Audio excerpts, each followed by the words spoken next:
I hope that AI can help us expand opportunities and create more stories but not replace humans who are at the heart of the creative process. Are you even right now? Huh? Yeah, exactly. You could be a real avatar. Move a Christian, can you move something in front of your face so that we can prove this is one of the tests? This is all the test that we have to do to make sure that we're talking to the real Christian Fraser. I'll have to speak to Christian about that. We'll see if we can do that. Hello. Welcome to AI Decoded. Artificial intelligence is transforming film faster than most of us realize. Not just in the special effects we may or may not notice on the screen, but in the vast array of tools that are reshaping the writing, the casting, the creation of lifelike images. The change is unmistakable. Whole workflows are changing and entirely new creative possibilities are opening up. We're going to look at that from two different perspectives this week. Dr. Stephanie Hare is here. Also, Marc Cieslak, who's been making his own Hollywood production this week. It's a sort of Game of Thrones meets Dante's Peak. We'll let you critique it later in the program. But also with us this week, the actor Calum. You may have seen him in the Disney series Austin and Ollie. Calum, welcome to the program. Thank you for having me. I appreciate it. Now, Calum is the co-founder of an AI company called Two-Way, and they have launched an app that creates AI avatars. Of yourself, maybe a digital twin, of a loved one, or of a historical figure that you can interact with in real time. It's also being marketed as a way to preserve and give everlasting life to the older members of the family that could soon die. The ad they've just launched at the last count had 41 million views. Take a look. He's getting bigger. See? Oh, that's wonderful. Kicking like crazy. He's listening. Put your hand on your tummy and hum to him. You used to love that. It feels like he's dancing in there. Oh, honey. Mom, would you tell Charlie that bedtime story you always used to tell me? Once upon a time, there was a baby unicorn who didn't know he knew how to fly. This baby unicorn was like your mom because she didn't know that she knew how to fly, but she knew how to do all kinds of fabulous things. Hi, Grandma. Hey, Charlie. How was school today? It was really fun. I made this crazy shot in basketball. I don't really care that much about basketball. What about the crush? Stop, Grandma. Stop talking. Just tell me one thing. Look who's going to be a great-grandmother. Oh, Charlie. Congratulations. She says that he's been kicking a lot though. Like a little too much. Tell her to put her hand on her tummy and hum to him. You loved that. You would have loved this moment. You can call any time. Calum, that has stirred quite the debate. So let's begin with what the app does and who might want to use it. So during the SAG after a WJ strike, I became very fearful of AI. I didn't want my likeness or my work being used without my permission. And I also noticed that a number of chatbots were posing as myself and I was getting deep-faked online. I felt very out of control. And so my co-founders and I decided the best way to combat this issue was to create a platform that puts each person in control and protects your digital AI presence. So in the Two-Way app, only you can make an avatar of yourself. You own your name, image, and likeness and all of your data. We don't train your data and we don't sell your data. We are here to amplify your presence, not replace you. How does that work? How is your avatar protected and how do you differentiate it from maybe another Calum that's out there? So we can't stop all deep fakes online. What we can do is create the verified check mark next to your avatar that has your information in it. So in the Two-Way app you record yourself for 3 minutes and then you tell your avatar what you want your avatar to know. We call it the brain of the avatar and you can upload text documents, you can speak into it as a voice recording.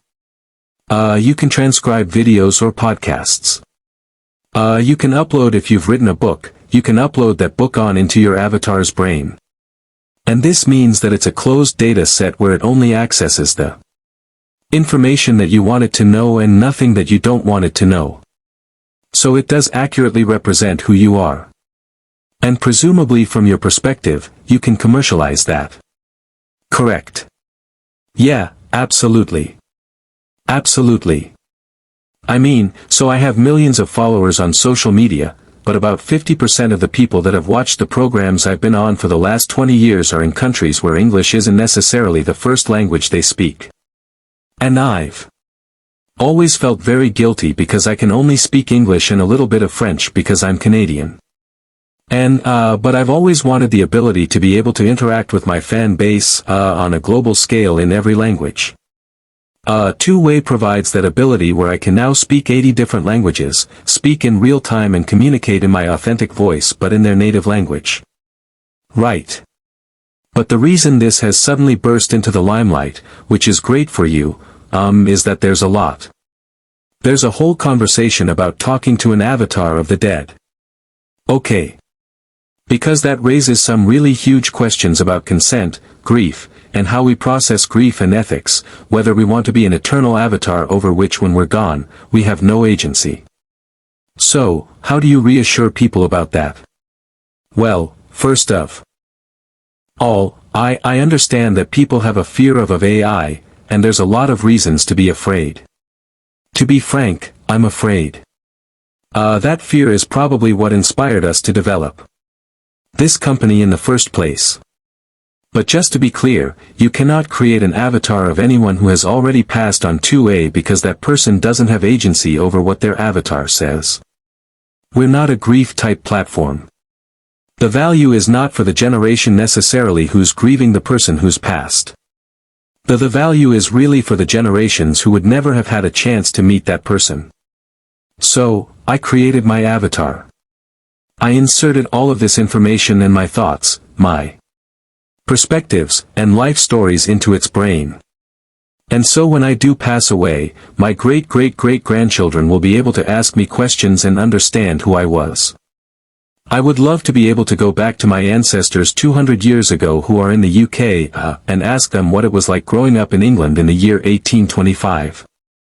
I don't even know a lot of their names, let alone deep information about who they were or their political perspectives.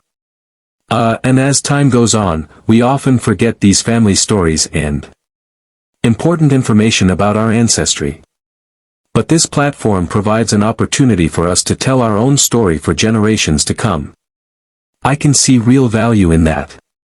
Stephanie, do you have concerns about it though? Well, it sounds to me like maybe the way that it's been and understood by the market is slightly inaccurate. This isn't grief tech as you're saying or death tech. This is about legacy, and that's for a person who's alive today to decide on their own if they wish to use this kind of technology to leave a legacy that they control while they're alive, and it's something that they're sort of passing on therefore to live on in perpetuity, which can also be monetized, that I have less of a problem with. That you can use. But no matter what the story is, ensuring that that story is of quality is the most important piece. I mean for Toy Story, I loved the CG animation in Toy Story, but if it was hand-drawn, I would have also loved that story as well. If it was done live action, I would have loved that story because the story mattered. And that's also where it comes back to the people working in the industry being such a vital part of that process, because a story isn't just told by the writer, is told by hundreds of people collectively collaborating. I also understand that not everybody has access to a 100-person crew and funding as well. So I understand that there is quite a balance in that process of making sure that we can allow storytellers to tell their stories without the burden of massive budgets and approval, but also protecting people in the industry. But if you're starting out and this is a tool that you can use to get your story told, the thing that I would just encourage you to do is really focus on that story, because at the end of the day AI is just a tool and stories are the things that will last forever. Wow. Just before we go, Calum, is it true that you started your career at the BBC? I did. Yeah. It was a miniseries called I Was a Rat. It was with Brenda. Fricker, Tom Key, and I was a rat. I was a rat. Yeah. It was a Philip Pullman novel that they adapted into a miniseries. And I really attribute my career to, the BBC because if I hadn't had that opportunity, I likely would not be, continuing to act or be talking to you today. Get away. Full circle. We've gone full circle. Coming back to the BBC. Well, you're very welcome to come back again, Calum, anytime. It's been really good having you on the program. Thank you. Very much.